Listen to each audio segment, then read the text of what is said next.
Hi everyone. Yesterday was one of these apparently big days for Brexit, with these series of amendments that were being voted upon. Four failed and two of which passed, and gave Theresa May enough to be able to go to the EU and say we want to reopen the deal and renegotiate this backstop. Now remember, the backstop is there because they couldn't figure out a way of doing it any other way. They tried to do a max fac and other different so they came up with other different solutions for it, but none of which were viable, and one of which was based on technology that actually isn't invented yet. So now she's going to go back to the EU and ask, can we renegotiate this, without any plan of actually getting through it. It's been hilarious, this has, because this is what the EU have said all along. They have all along said that we are not going to renegotiate the deal unless there's some, unless you're proposing something. You can't just say, can we renegotiate this, without having a clear vision of what you actually want, and she doesn't.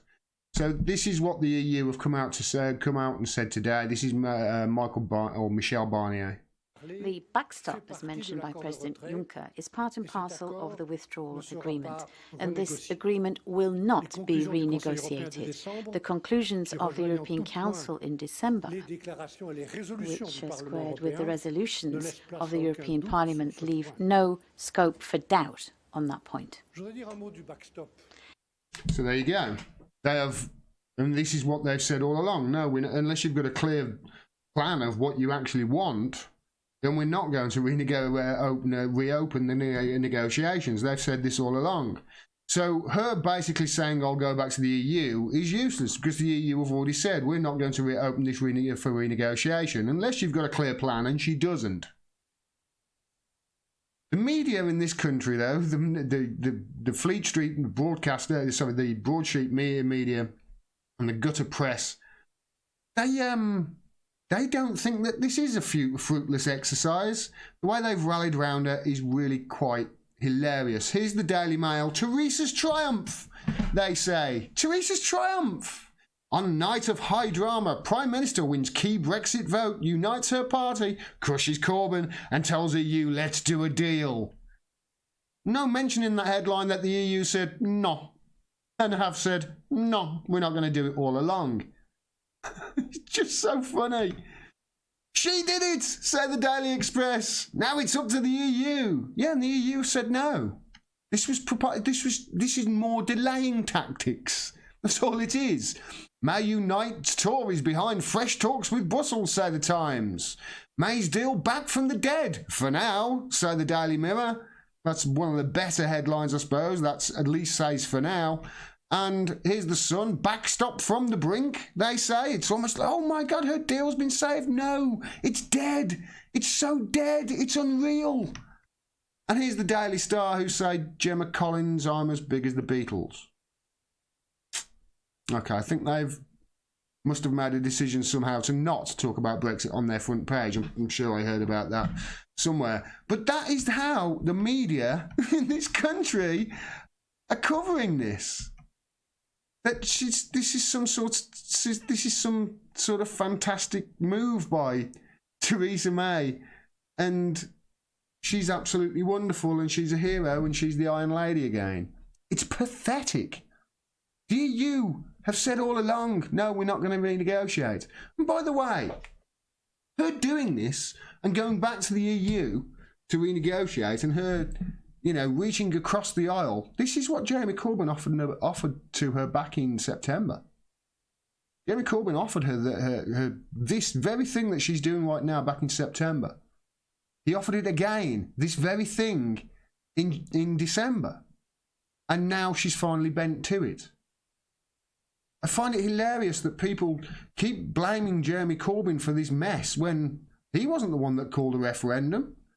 He wasn't the one who gave an in-out referendum to try and win the election.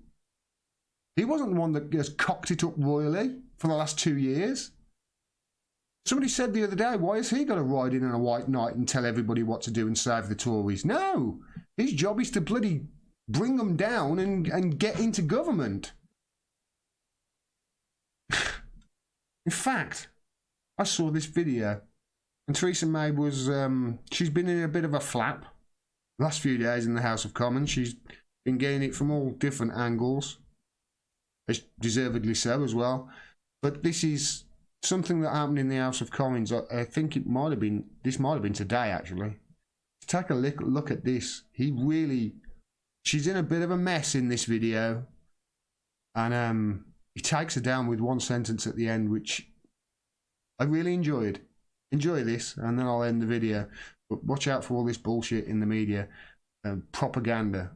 This is not a win for Theresa May. This is going to go nowhere. It's kicking the can down the road. It's more delayed tactics. The Grieve Amendment is nothing but another delay tactics, because they'll talk about alternatives to the backstop. We'll realise that there wasn't any alternatives when they discussed this back at Chequers in June, and then it'll be another 2-3 weeks wasted. This is what they're doing. Enjoy Jeremy Corbyn here. This was classic.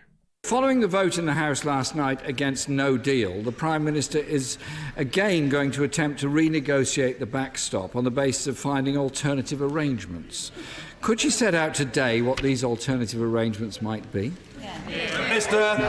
Well, absolutely. Last night the House set a clear direction on the way that the House could agree a deal, and that is about dealing, as the Right Honourable Gentleman says, with the issue of the backstop. As I said yesterday, there are a number of proposals for how that could be done. We're engaging positively with proposals that have been put forward by my right honourable friend, the member for Loughborough, and my honourable friends, the members for North West Hampshire, Wickham and North East Somerset. Others, including my honourable friend, the member for Altrincham and Sale West, have put forward other proposals, such as a unilateral exit mechanism. And I'm just telling the Shadow Foreign Secretary, she listens.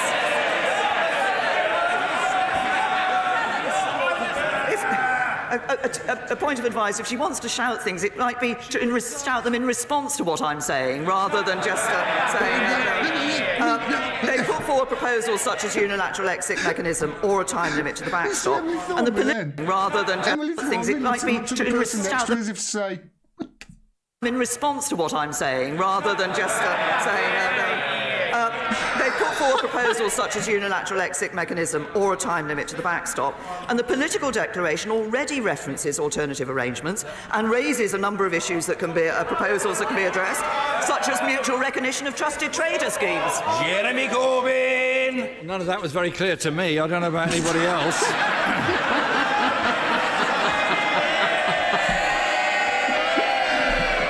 He's been really good in the House of Commons over the last week. Yeah, I just wanted to do a little video. The Fleet Street media are really going all out to rally around a clueless Prime Minister, which just tells you just how much in trouble she is in. We've got to get these Tories out. Got to get them out. For more truly honest, independent media like the video you just saw, please subscribe and click the bell below as well so you get a notification of when I drop further videos. If you also like and share and comment on the video as well, that really helps with the algorithm and boosts exposure. And if you can support me, please do so. You can do with any of the avenues on the screen at the moment and below this video. You can support me for as little as $1 a month on Patreon, and every dollar helps. We need your support at the moment. We do not have an operating fourth estate. I'm sure you're aware, a functioning media holding power accountable is vital for democracy. At the moment, we haven't got it, so people like me are having to fill their shoes and do the job for them with your support. Thanks very much for your support. Till next time, peace and take care.